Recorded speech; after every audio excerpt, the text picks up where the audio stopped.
আবারও উঠে এলো রাজ্যে রাষ্ট্রপতি শাসনের প্রসঙ্গ। এবার 21-এর ভোটে রাষ্ট্রপতি শাসনের দাবি কৈলাস বিজয়বর্গীয়র। রাষ্ট্রপতি শাসন নিয়ে দুই সুর বিজেপিতে। উপাচার্যদের বিরুদ্ধে বিস্ফোরক মন্তব্য সায়ন্তনের, পাল্টা বিজেপিকে আক্রমণ তৃণমূল কংগ্রেসের। আমাদের সঙ্গে রয়েছেন বিজেপি নেতা তরুণ জ্যোতি তিওয়ারি এবং আমাদের সঙ্গে রয়েছেন অধ্যাপক দেবনারায়ণ সরকার। প্রথমে শোনাবো আপনাদেরকে কৈলাস বিজয়বর্গীয় ঠিক কি বললেন আজকে। हमने महामहिम राष्ट्रपति से कहा है कि इसमें राज्यपाल से रिपोर्ट मंगाएं और ऐसी परिस्थिति आ गई बंगाल में कि धारा 356 लगना चाहिए। यह सरकार रही ममता जी की सरकार तो निष्पक्ष चुनाव नहीं होंगे। तो चुनाव आयोग को निष्पक्ष चुनाव कराना है और यदि चुनाव आयोग समझेगा कि इस सरकार के भरोसे निष्पक्ष चुनाव नहीं हो सकते तो राष्ट्रपति शासन लगेगा। ममता जी मुख्यमंत्री हैं और ये अधिकारी जो भ्रष्ट अधिकारियों की सरकार है उनके भरोसे चुनाव निष्पक्ष नहीं हो सकते। আমরা দেখাবো ভিন্ন সুর বিজেপিতেই। কৈলাস বিজয়বর্গীয় যদিও পশ্চিমবঙ্গের দায়িত্বপ্রাপ্ত, কিন্তু বিজেপির নেতা রাহুল সিনহা বলছেন, এখনো বলছেন, তথাগত রায়ের পরেও বলেছিলেন যে দলের অবস্থান নয়। তরুণ জ্যোতি কি বলবেন? দুই সুর, কেন্দ্রীয় শাসক দল, তারা এ রাজ্য দখল করার স্বপ্ন দেখছে 2021-এ। রাষ্ট্রপতি শাসন নিয়েও দুই সুর। দেখুন, আপনার প্রথমে ঠিক করি, এই দখল করার স্বপ্ন না, এই দখল করাটা মানে রাজ্যে বিজেপির ক্ষমতায় আসাটা খালি সময়ের অপেক্ষা। আর আজকে রাষ্ট্রপতি শাসন নিয়ে এটা বলছেন, সেই দেখেন পশ্চিমবঙ্গে দাঁড়িয়ে আজকে পশ্চিমবঙ্গ পলিটিক্যাল ভায়োলেন্সে পুরো ভারতবর্ষের মধ্যে 1 নম্বর। যা পলিটিক্যাল ভায়োলেন্স হয় তার 18% শেয়ার করে পশ্চিমবঙ্গ। সেখান থেকে দাঁড়িয়ে এই সরকারের আমলে এই সরকারের পুলিশ দিয়ে নিরপেক্ষ ইলেকশন করা কার্যত ইম্পসিবল। এবার 356 চাইলেই তো হয়ে যায় না, তার অনেক কটা মেথড থাকে। 356-এর দিকে আমরা যাচ্ছি আস্তে আস্তে। মানে যেভাবে পশ্চিমবঙ্গের অবস্থা দেখা যাচ্ছে, যেভাবে পশ্চিমবঙ্গ আস্তে আস্তে পুলিশ স্টেটে পরিণত হচ্ছে, যেখানে বিরোধী দলের নেতা নেত্রীরা খুন হচ্ছে, এমনকি বিধায়ককেও খুন হতে হচ্ছে। তরুণ জ্যোতি, একটা বিষয় বলি, সেটা হচ্ছে সিপিএম এর আমলে অভিযোগ যে মমতা বন্দ্যোপাধ্যায় নাকি 18 বার রাষ্ট্রপতি শাসনের দাবি জানিয়েছিলেন। কিন্তু আমরা যদি সত্যি দেখি 2006 সাল থেকে সিঙ্গুর, নন্দীগ্রাম, নেতাই, রিজওয়ানুর একটা কারণ থাকতে পারে, উপসর্গ থাকতে পারে, কিন্তু এখন কি সেই পরিস্থিতি আছে রাষ্ট্রপতি শাসনের? না, সেটাই বলছি। পশ্চিমবঙ্গে যদি মনে হয় পশ্চিমবঙ্গবাসী ভালো বলবে, যেখানে পশ্চিমবঙ্গকে বলা হয় শান্তিপ্রিয় স্টেট, সেখানে পলিটিক্যাল ভায়োলেন্সে 18% শেয়ার করে পশ্চিমবঙ্গ। এটা আমি বলছি না, ন্যাশনাল ক্রাইম রেকর্ড ব্যুরোর রিপোর্ট বলছে। এবং সেখান থেকে পশ্চিমবঙ্গের জনসংখ্যা যেখানে শেয়ার করে পুরো ইন্ডিয়ার অনলি 9%, সেখানে 18% পলিটিক্যাল ভায়োলেন্স। এখানে বিরোধী মতামত হলেই আইদার তাকে ঝুলিয়ে দেওয়া হয় অথবা গুলি করা হয়, মিথ্যা পুলিশ কেস দিয়ে ফাঁসিয়ে দেওয়া হয়। দেবনারায়ণ বাবু, রাষ্ট্রপতি শাসনের যথোপযুক্ত কারণ আছে বিজেপির দাবি। না, শেক্সপিয়ারের হেনরি সিক্স একটা কথা আছে, when envy breeds unkind division there comes the ruin, there comes the confusion. যখন প্রতিহিংসা নিষ্ঠুর বিভাজনের জন্ম নেয় তখনই ধ্বংস নেমে আসে আর তখনই বিশৃঙ্খলা তৈরি হয়। ওরা কি মনে করছে একটা গৃহ বিপ্লব তৈরি হবে? তা যদি হয়, আজকে উত্তরপ্রদেশে আগেই রাষ্ট্রপতি শাসন চালু করতে হবে, মধ্যপ্রদেশে আগে রাষ্ট্রপতি শাসন চালু করতে হবে। তাহলে আজকে গুজরাটে রাষ্ট্রপতি শাসন কি হয়েছে? আজকে কি ভেবেছে কি রাষ্ট্রপতি শাসন? বাচ্চার কথাবার্তা আজকে না, পলিটিক্যাল ভায়োলেন্স। আজকে পলিটিক্যাল ভায়োলেন্স, অর্ধেক ভায়োলেন্স হতো পশ্চিমবঙ্গে। আজকে পশ্চিমবঙ্গে দিনে 5টা করে খুন হতো ইসের সময়, একেবারে সিপিএম এর সময়। সেটা অনেক কমে গেছে। আজকে পলিটিক্যাল ভায়োলেন্স কোথায় এসে দাঁড়িয়ে? আমার এখানেই প্রশ্ন তরুণ জ্যোতিকে, যে পলিটিক্যাল ভায়োলেন্সই ভায়োলেন্স, অন্য সময় ভায়োলেন্স নয়। 3 জন সাংবাদিক খুন হয়ে যাচ্ছেন 3 মাসের মধ্যে উত্তরপ্রদেশে। নিশ্চয়ই দুটো ফ্যাক্টরি দেখুন অনন্দা, আমি প্র্যাকটিক্যালি এনসিআরবি ডেটা নিয়ে বলছি। দেবনানন্দ যদি থামে তাহলে বলতে সুবিধা হয় একটু। পলিটিক্যাল ভায়োলেন্সে 18% এর ডেটা দিলাম, আরো একটা ডেটা থাকছে। পশ্চিমবঙ্গে আজকে দাঁড়িয়ে ন্যাশনাল ক্রাইম রেকর্ড ব্যুরোকে যথাসময়ে পশ্চিমবঙ্গ রিপোর্ট পাঠায় না। পশ্চিমবঙ্গের বিভিন্ন দিকের অবস্থা আমরা দেখেছি, বিভিন্ন পরিস্থিতিতে দেখেছি, বিভিন্ন জায়গা, বিভিন্ন সেক্টরগুলো আমরা কিভাবে ডুবিয়ে দিচ্ছে আমাদেরকে আমরা দেখেছি। সেখান থেকে দাঁড়িয়ে পশ্চিমবঙ্গের জনগণকে আপনার এক কাজ করুন দাদা, আপনার কোনো রিপোর্টারকে পাঠান কোথাও, জনগণকে জিজ্ঞেস করুন পশ্চিমবঙ্গে আজকে এই অবস্থা থেকে বাঁচার জন্য কি দরকার। প্রত্যেকটা জনগণ বলবে পশ্চিমবঙ্গের রাষ্ট্রপতি শাসন দরকার। এই সরকার, এই চাল চোরের সরকার পশ্চিমবঙ্গের মানুষ আর চায় না। সব জায়গায় আপনি বলুন না, পুলিশ ব্যবস্থা ব্যবস্থা, রেশন ব্যবস্থা, ত্রাণ ব্যবস্থা সব জায়গাতে এরকম একটা করে রেখেছে। ত্রাণ ব্যবস্থার সঙ্গে আইন শৃঙ্খলা ব্যবস্থা কি রকম, আমি গুলিয়ে যাচ্ছে বিষয়টা। দেবনারায়ণ বাবু কিছু বলতে চাইছেন। দেবনারায়ণ বাবু বলছো তোমাদের কোনোটাই না। আজকে যদি ক্রাইম রেকর্ড ব্যুরো দেখো, আজকে ক্রাইম রেকর্ড ব্যুরোর 3% জনসংখ্যা, সেখানে 12% ক্রাইম হয় মধ্যপ্রদেশে। কি বলছো তুমি? তোমার পশ্চিমবঙ্গে কত মিলছে না। দেবনারায়ণ দা? পশ্চিমবঙ্গে কত? দেবনারায়ণ দা পশ্চিমবঙ্গে কত? দেবনারায়ণ দা পশ্চিমবঙ্গের রেটটা কত একটু বলুন না। মানে না করে দেখো, গৃহ বিপ্লব আপনি বলুন না পশ্চিমবঙ্গের রেটটা কত। খেলা নয়, আপনাকে বলছি না পশ্চিমবঙ্গে ক্রাইমের রেটটা কত। এই চ্যালেঞ্জটা এর আগেও সৌগত রায় একদিন বলেছিলেন, করে দেখুক রাষ্ট্রপতি শাসন, মানুষ রাস্তায় নেমে প্রতিরোধ করবে। কিন্তু আমি বলছি রাহুল সিনহা আজকে কিন্তু বললেন গত দিনের মতোই যে তাদের দলীয় অবস্থান রাষ্ট্রপতি শাসনের পক্ষে নয়। দেখুন, নির্বাচন অবাধ শান্তিপূর্ণ হোক, রাষ্ট্রপতি শাসন চাওয়ার কোনো প্রোগ্রাম ভারতীয় জনতা পার্টির নেই। তরুণ জ্যোতি গভর্নমেন্ট বারবার মমতা বন্দ্যোপাধ্যায়ের কথা বলেছিল, আপনার মনে আছে? মাননীয় মমতা বন্দ্যোপাধ্যায় বলেছিল আমার সরকার ফেলে দেওয়ার চেষ্টা করা হচ্ছে। আমি স্বরাষ্ট্রমন্ত্রীকে বলেছি সরকার ফেলে নিয়ে নিন। তার রিপ্লাই আমাদের স্বরাষ্ট্রমন্ত্রী মাননীয় অমিত শাহজি দিয়েছিলেন, এটা ইলেকটেড সরকারকে আমরা ফেলবো কেন, ইলেকটেড সরকারকে ফেলবো কেন। কৈলাস বিজয়বর্গীয় বলছেন রাষ্ট্রপতি শাসন দরকার। সেখানেই বলছি যেই পরিস্থিতিতে যাচ্ছে, যেই পরিস্থিতি আছে, আপনি কৈলাসজিটা বলেছে মানুষের মতামত বলেছে। আপনি বললাম তো, আপনি রাস্তায় যান, যে কোনো সাধারণ মানুষকে জিজ্ঞেস করুন এই সরকারকে আপনারা চান কি চান বলবেন। দেবনারায়ণ বাবু, দেবনারায়ণ বাবু কি বলবেন? সবাই দুই সুর, বিজেপির মধ্যেই দুই সুর। তার মানেটা কি? আমি তো বারবার বলছি, কাকে রাষ্ট্রপতি শাসন বলে?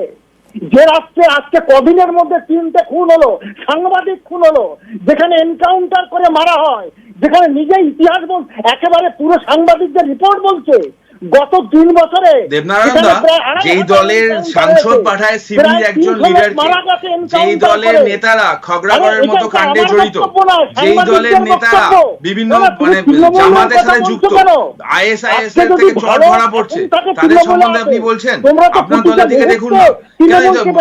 মোহাম্মদ ইমরান বেশি দিন তো আগেকার না, যাকে আপনারা রাজ্যসভায় পাঠিয়েছিলেন, সিমির ফাউন্ডার মেম্বার, আর আজকে আপনারা এগুলো বলছেন।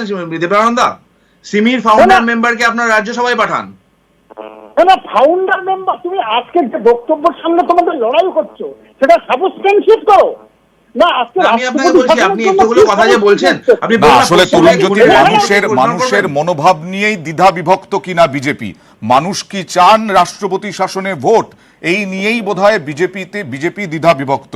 তথাগত রায় কি বলেছিলেন, প্রাক্তন রাজ্যপাল, যদিও এখন বিজেপির সঙ্গে তার সম্পর্ক নেই বলা হচ্ছে বিজেপির পক্ষ থেকে, সেই তথাগত রায় যিনি প্রাক্তন সভাপতি বিজেপির রাজ্যের, কি বলছেন, কি বললেন নিউজ 18 বাংলায় সাক্ষাৎকারে বুধবার। দেখুন,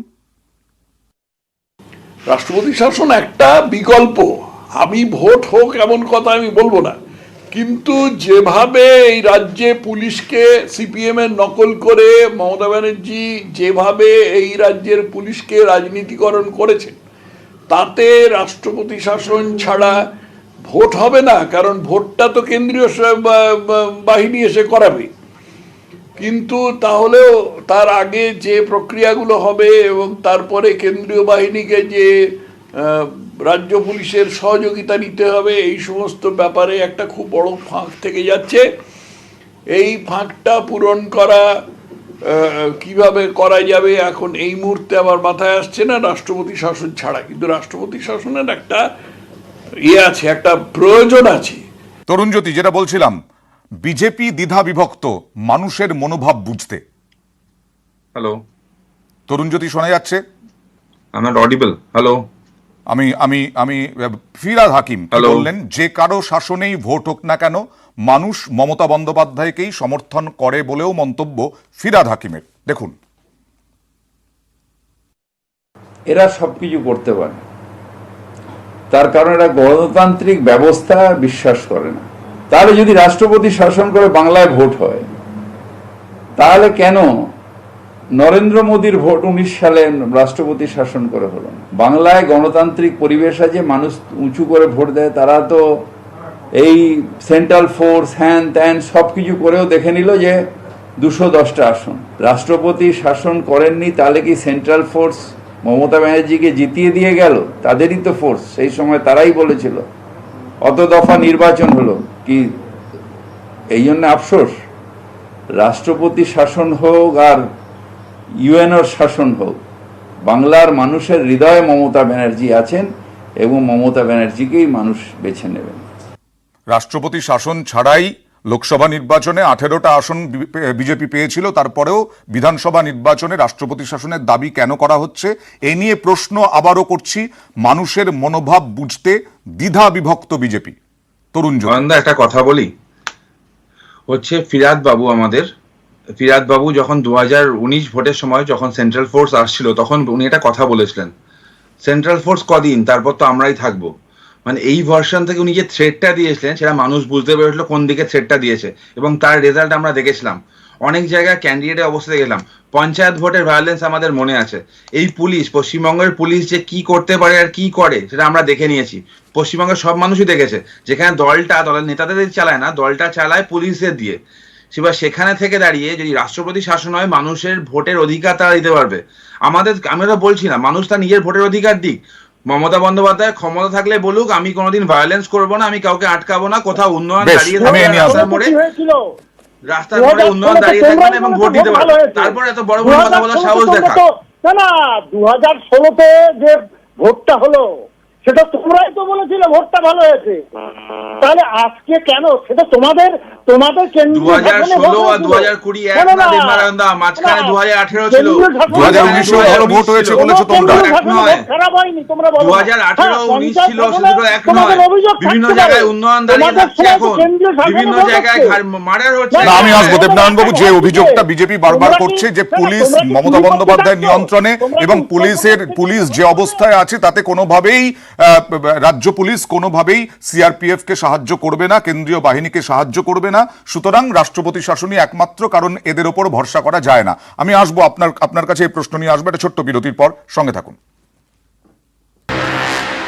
একদিকে রাষ্ট্রপতি শাসনে ভোট চাইছেন কৈলাস বিজয়বর্গীয়, অন্যদিকে তার দলেরই রাজ্য নেতা সায়ন্তন বসু উপাচার্যদের কি বললেন দেখুন। তরুণ জ্যোতি, শুনুন।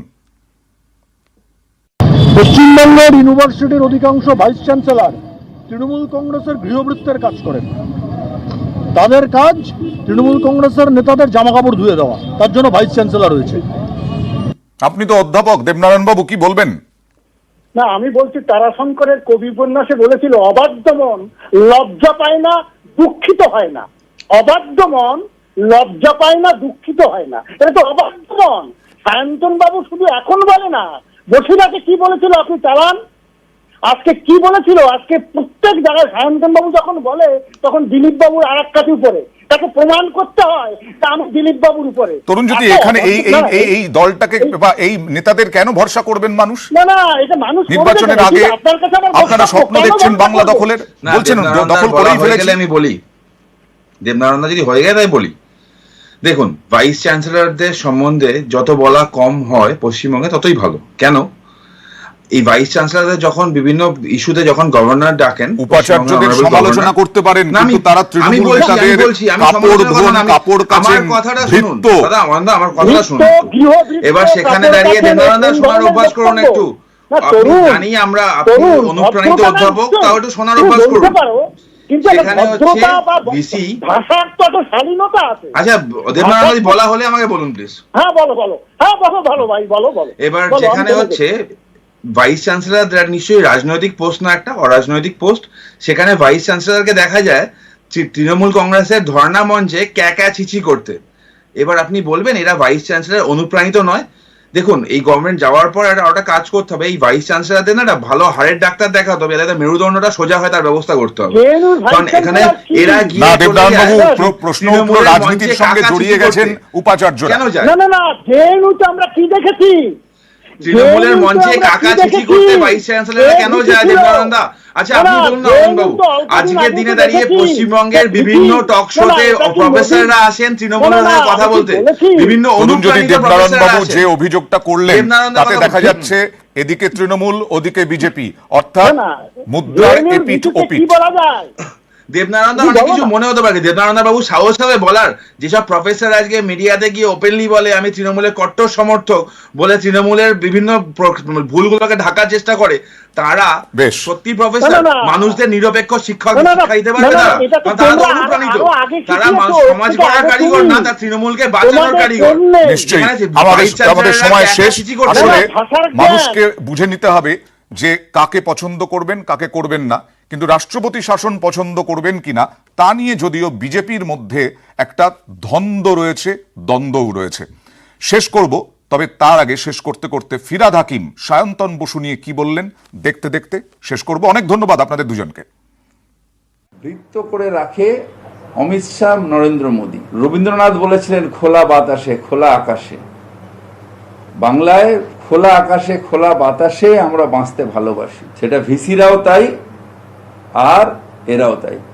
যেখানে ভয়ে বাঁচতে পারে, গুজরাটের মানুষ ভয়ে বাঁচে, এই দাঙ্গা হয়ে গিয়ে কয়েক হাজার মানুষ মরে যাবে। মধ্যপ্রদেশে ফলস এনকাউন্টার হয়ে মেরে দেবে, এখানে হলো ভয়ে বাঁচা। মোদী অমিত শাহর দালাল হিসেবে ওরা আজকে এখানে এসেছে।